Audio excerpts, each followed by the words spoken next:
Halo, selamat pagi teman-teman. Selamat datang di channel YouTube saya. Jangan lupa ya, like, comment, and subscribe.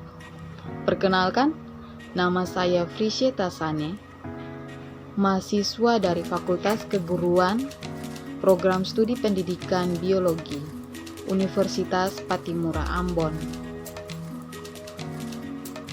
Saat ini saya sedang diberikan tugas untuk melakukan review jurnal penelitian tentang jejak evolusi untuk memenuhi tugas mata kuliah biosistematika dan evolusi. Dengan dosen pengampu mata kuliah, Profesor Dr. Hasan Tuaputi, MPD, dan Dr. Syaran Wail, MSI. Oke, baiklah teman-teman, kita langsung saja ya. Tujuan dari review jurnal ini sendiri yaitu untuk memberikan sedikit informasi, gambaran atau gagasan tentang suatu jurnal yang dibuat. Hasil review jurnal saya. Judul jurnal, Analisis Fosil Foraminifera pada Sedimen Laut di Selat Makassar. Jurnalnya Kelautan Nasional. Volume dan halaman. Volume 12, nomor 2 halaman 83 sampai 89. Bulan tahun terbit jurnal Agustus 2017. Penulis jurnal Gina Agniatus Solihat, Rina Zuraida, dan Bintang Marhaini. Reviewernya saya sendiri, Frisye Tasane. Tanggal review 29 Oktober 2020. Tujuan dari penelitian untuk melakukan identifikasi foraminifera dan melakukan analisis bioindikator suhu permukaan laut pada stratifikasi sedimen laut di Selat Makassar. Subjek dari penelitian tersebut yaitu fosil foraminifera pada sedimen laut di Selat Makassar. Metode penelitian yang digunakan yaitu metode gravity corer. Alat dan bahan yang digunakan. Yang pertama, alat yang digunakan yaitu gravity corer. Bahan yang digunakan.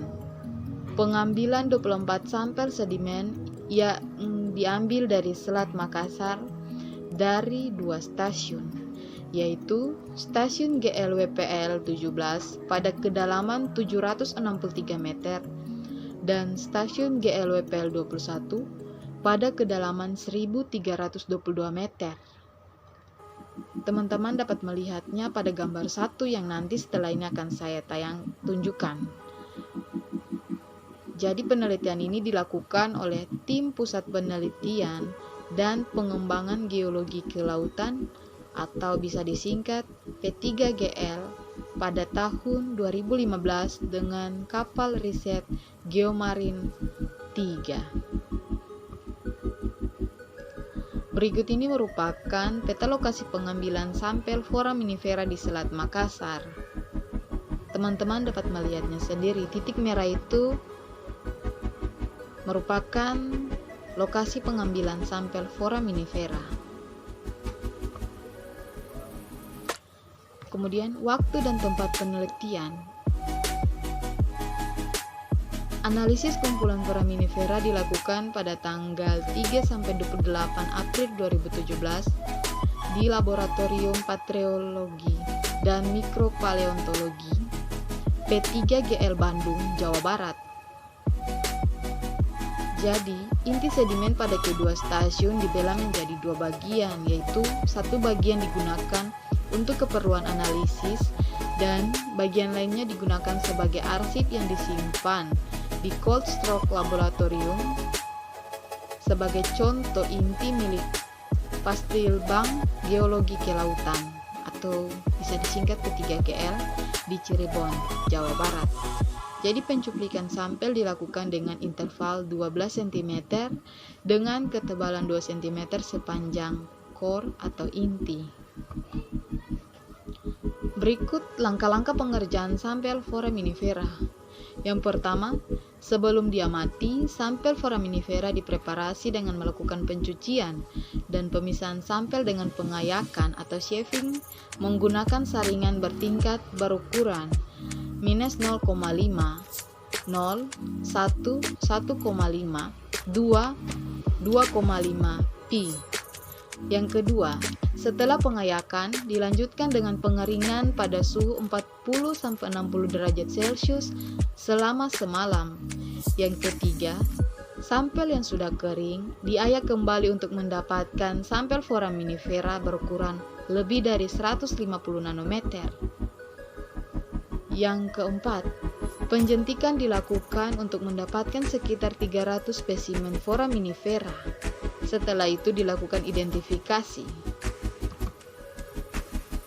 Berikut ini merupakan gambar foraminifera. Jadi, gambar foraminifera ini merupakan foraminifera planktonik yang digunakan sebagai bioindikator suhu permukaan laut. Yang gambar A ini merupakan foraminifera Globigerinoides rubra, sedangkan gambar B ini merupakan foraminifera Globigerinoides sasulifera.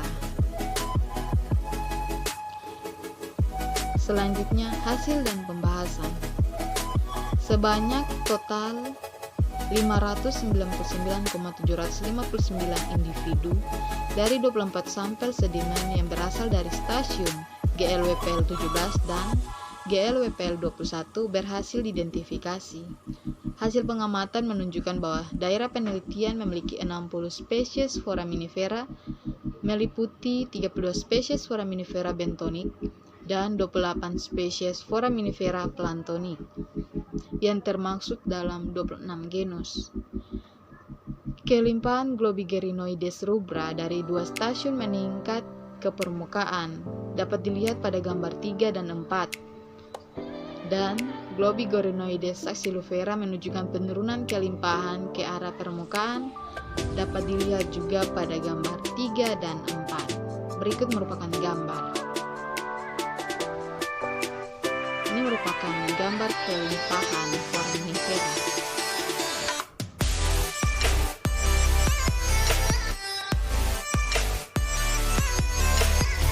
Kesimpulan. Hasil pengamatan kumpulan foraminifera pada stasiun GLWPL 17 dan GLWPL 21 dari Selat Makassar menunjukkan bahwa foraminifera Selat Makassar terdiri dari 60 spesies foraminifera, yaitu 32 spesies bentonik dan 28 spesies planktonik, yang termasuk dalam 26 genus. Penggunaan Globigerinoides rubra dan Globigerinoides sasulifera sebagai bioindikator suhu dan salinitas permukaan laut masa lalu menunjukkan terjadinya perubahan suhu dan salinitas relatif di Selat Makassar. Stasiun GLWPL 17 menunjukkan bahwa suhu permukaan laut cenderung menghangat ke arah permukaan dengan perbedaan salinitas yang relatif besar. Stasiun GLWPL 21 menunjukkan kecenderungan suhu permukaan laut yang semakin dingin ke arah permukaan dengan perubahan salinitas yang relatif rendah. Berikut kekurangan dari jurnal sendiri. Yang pertama, penulis tidak menjelaskan mekanisme pengambilan sampel dengan metode gravity cover secara terperinci. Yang kedua, penulis tidak menjelaskan secara terperinci tentang pengenalan foraminifera bentonik dan foraminifera planktonik. Yang ketiga, penulis tidak mencantumkan umur sedimen dan data kualitas air di lokasi penelitian sebagai data pendukung untuk menganalisis perubahan suhu permukaan air laut masa lalu. Berikut ini merupakan jejak evolusi pada foraminifera.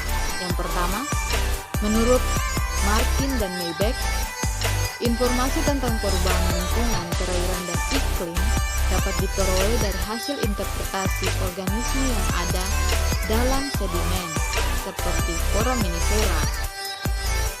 Jadi, data penelitian menunjukkan bahwa foraminifera ada di bumi sejak zaman Kambrium, yaitu 540 juta tahun yang lalu. Jadi, foraminifera ini sudah mengalami perkembangan secara terus-menerus. Dengan demikian, spesies yang berbeda ditemukan pada waktu atau umur yang berbeda pula. Yang kedua, sebaran foraminifera sangat dipengaruhi oleh kondisi ekologi, sehingga spesies tertentu akan mencerminkan kondisi ekologi tertentu.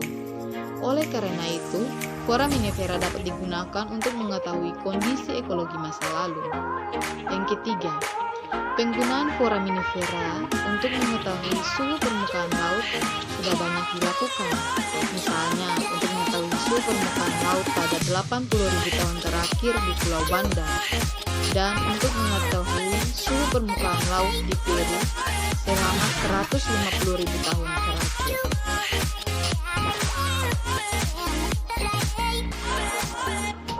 Yang keempat, foraminifera merupakan organisme ekariot uniseluler yang hidup di laut yang mensekresi materi cairan mineral sehingga menghasilkan cangkang atau disebut stes, berongga dan menjadi fosil dalam sedimen batuan. Yang kelima, berdasarkan karakteristiknya, foraminifera merupakan bioindikator potensial yang digunakan untuk memahami lingkungan perairan, baik purba maupun perairan modern. Dengan memiliki karakteristik struktur tubuh yang sederhana dan memiliki cangkang keras, siklus hidupnya yang relatif singkat, sebarannya yang luas di perairan, serta kemampuannya yang tinggi dalam merespon lingkungan hidupnya. Yang keenam, Selat Makassar merupakan salah satu wilayah perairan di Indonesia yang dilalui oleh Arlindo atau arus lintas Indonesia yang membawa massa air dari Samudra Pasifik menuju Samudra Hindia. Kondisi sedimennya beragam, mengingat betimetri Selat Makassar yang sangat bervariasi. Karakter sedimen yang tersingkat di bawah permukaan laut dapat digunakan untuk membaca fluktuasi perubahan kondisi lingkungan perairan. Menurut Puspasari, diperkirakan bahwa 30% dari sedimen dasar laut mengandung cangkang foraminifera. Penelitian ini bertujuan untuk melakukan identifikasi foraminifera dan melakukan analisis bioindikator suhu permukaan laut pada stratifikasi sedimen laut di Selat Makassar.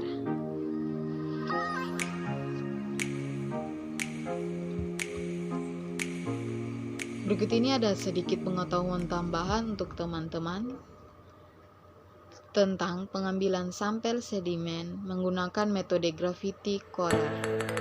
Jadi mekanisme gravity corer yaitu dengan cara dijatuhkan ke dasar laut sehingga menembus lapisan tanah dasar laut. Lapisan yang tergerus dan masuk ke dalam lubang piston. Sedimen yang terangkat berasal dari ketebalan lapisan dasar laut dan diharapkan dapat mengumpulkan ketebalan sedimen dari permukaan laut yang akan disurvei. Ini merupakan gambar cara pengambilan foraminifera pada sedimen dengan menggunakan metode gravity corer. Yang berikut ini merupakan gambar dari foraminifera bentonit unilocular, yaitu pada gambar A, dan yang gambar B merupakan gambar foraminifera planktonic multilocular. Sel foraminifera yang lembut hampir seluruhnya ditutupi oleh cangkang yang dapat tersusun dari material organik. Material kalsit, aragonit, silika ataupun agglutinium. Cangkang-cangkang tersebut ada yang terdiri hanya dari satu ruang atau unilocular, atau banyak ruang yang disebut multilocular yang saling berhubungan melalui suatu lubang bukaan yang disebut foramen. Bila di bukaan ini hanya terdiri dari satu lubang, dan foramina apabila lebih dari satu lubang. Berdasarkan sifat hidupnya, foraminifera dibagi menjadi foraminifera bentonit dan foraminifera planktonik. Jadi foraminifera planktonik ini hidup di dasar laut dan memiliki lingkungan hidup pada kedalaman laut tertentu, sehingga tidak tersebar luas ke seluruh lautan. Sedangkan foraminifera planktonik hidup mengikuti arus laut. Hal ini memungkinkan jenis foraminifera ini tersebar luas ke seluruh lautan. Jadi foraminifera bersama digunakan untuk membentuk foraminifera yang berdiameter lebih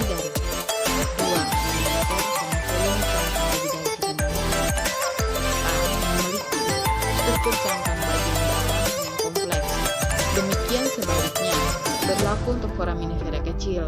Foraminifera besar hidup secara bentonik, sedangkan foraminifera kecil ada yang bentonik dan ada juga yang planktonik. Oke teman-teman, sekian hasil review jurnal presentasi dari saya. Semoga apa yang saya bawakan di channel YouTube ini dapat menjadi pengetahuan tambahan bagi teman-teman sekalian. Jika ada salah kata yang kurang berkenan di hati teman-teman,